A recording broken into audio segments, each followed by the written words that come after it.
दोस्तों नमस्कार, शिखर न्यूज़ में आपका हृदय से स्वागत है। हमारे बीच में आदरणीय शिव कुमार गौतम जी उपस्थित हैं। ये ऐसी शख्सियत हैं जिन्होंने मान्यवर कांसीराम जी के साथ में कई मंच साझा किए हैं और ख़ासकर ये जरवल कस्बा और कैसरगंज जो दोनों ब्लॉक आसपास पड़ते हैं, कैसरगंज में जब मान्यवर कांसीराम जी का आगमन हुआ था पहली बार, कैसरगंज में जब मान्यवर कांसीराम जी का आगमन पहली बार हुआ था, उस समय भी आपने उनके साथ समय बिताया है। उनको मंच पर चढ़ाने का काम हो या उनकी सेवा करने का काम हो, उनसे मुखातिब होकर यहाँ की परिस्थिति को बताने का काम हो, आपने किया है। ऐसी तमाम बातें हैं, हम उन्हीं से जानेंगे। सबसे पहले तो आपका बहुत बहुत स्वागत है हमारे चैनल पर।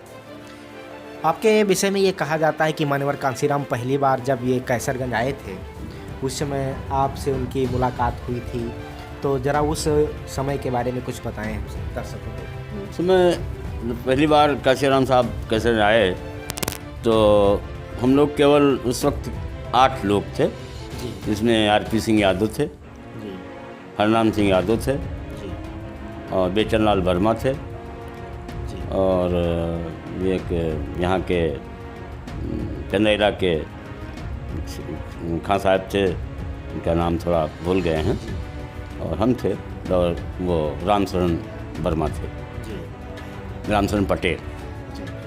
तो सबसे पहली बार रथ से जब आए थे साहब, पूरा भारत का दौरा करके, तो हम लोगों ने 8 तख्त यहाँ लगाया था तहसील के दरवाजे पर।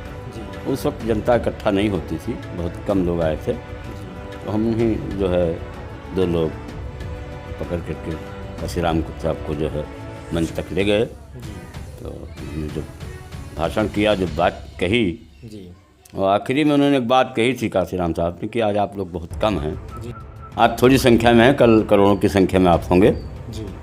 तो उनका जो सपना था वो तकरीबन पूरा हुआ, और बीच में वो हमारे बीच में नहीं है। उनके न रहने की वजह से आज जो हमारे समाज के कुछ लोग उनके पद चिन्हों पर चलने की कोशिश की थी, चल रहे थे, वो थोड़ा सा पीछे हो गए हैं। लेकिन फिर भी हम लोग प्रयास कर रहे हैं अपनी पूरी ताकत के साथ कि मान्यवर कांसीराम साहब के सपनों को पूरा करने के लिए हम लोग हमेशा के लिए अग्रणी रहेंगे पूरी ताकत के साथ, और उनके सपनों को पूरा। आप ये बताएं कि मान्यवर कांसीराम जो थे वो किस प्रकार का समाज और कैसा भारत बनाना चाहते थे। मान्यवर कांसीराम साहब पूरी तरीके से बाबा साहब भीमराव अम्बेडकर के पद चिन्हों पर चल करके पूरे समाज में, पूरे देश में समतामूलक समाज की स्थापना चाहते थे, और कोशिश भी किया। और उनके आने से हमारे देश में ख़ास तौर से दलितों में, दलितों को जो सो रही थी कौम, बिल्कुल सो रही थी, पंगु थी, तो उनको पाँव भी देने का काम किया मान्यवर कांसीराम साहब ने, और दिल और दिमाग भी देने का काम किया, और हौसला भी बुलंद किया। इसलिए वो सबसे ज़्यादा हम लोग उनके आभारी हैं, और जीवन भर आभारी रहेंगे। दलित समाज के ही नहीं, पूरे SC OBC और उस वक्त जो है तमाम हमारे साथ अगले समाज के भी लोग थे जो मान्यवर कांसीराम साहब के पद चिन्हों पर चलने का काम किया, और करीब करीब उन्हीं के रास्ते पर चल करके 25-26 साल तक उत्तर प्रदेश में जो सुधार हुआ, जो समाज बदला, जो शिक्षा की नीति बदली, जिसके आधार पर आज हमारे तमाम दलित, शोषित, पीड़ित लोग आगे हैं, ये मान्यवर कांसीराम साहब की देन है, और उन्हीं के आधार पर भी चल रहा है। जैसा कि गौतम जी ने बताया कि मान्यवर कांसीराम जी को बहुत करीब से जाने पहचाने, उनके साथ काफ़ी दिनों तक कई मंचों को साझा करने का अवसर मिला, और उनके उस अथक प्रयास से समाज जागा, विशेषकर दलित और OBC समाज जागा, और आज इतना बड़ा परिवर्तन दिखाई देता है। मैं आपसे जानना चाहता हूं कि आज के जो दलित या OBC के जो नेता हैं, उन नेताओं को मान्यवर कांसीराम जी से क्या सीख लेना चाहिए।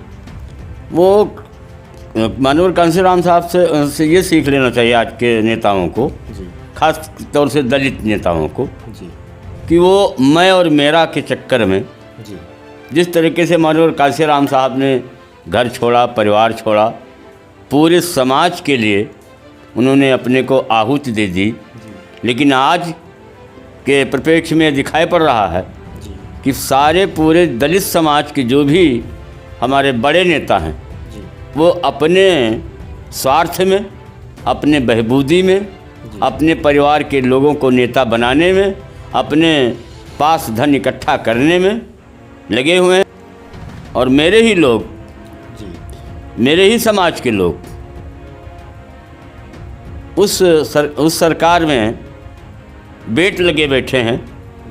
मैं तो कहता हूँ उनको शर्म आनी चाहिए कि इतना बड़ा कुठाराघात हो रहा है दलित ओबीसी के सामने, और वो पद के लिए और पैसे के लिए, अपनी बहबूदी के लिए अगर बैठे हैं कुर्सियों पर तो उनको कुर्सी छोड़ देनी चाहिए। और एक मेरा आह्वान है कि आने वाले कल में मुझे और मेरे पूरे समाज को इस बात को ध्यान भी देना चाहिए कि जो इस सरकार में लकड़ी के बेंट, मेरे जंगल की लकड़ी के बेंट लगे हुए हैं उनके कुल्हाड़े में, जो मुझे काट रहे हैं, उनको भी देखना चाहिए, उनको तोड़कर फेंक देने की ज़रूरत है। तो ये थे शिव कुमार गौतम जी। चैनल पर समय देने के लिए आपको बहुत बहुत धन्यवाद। बहुत बहुत धन्यवाद आप लोगों को।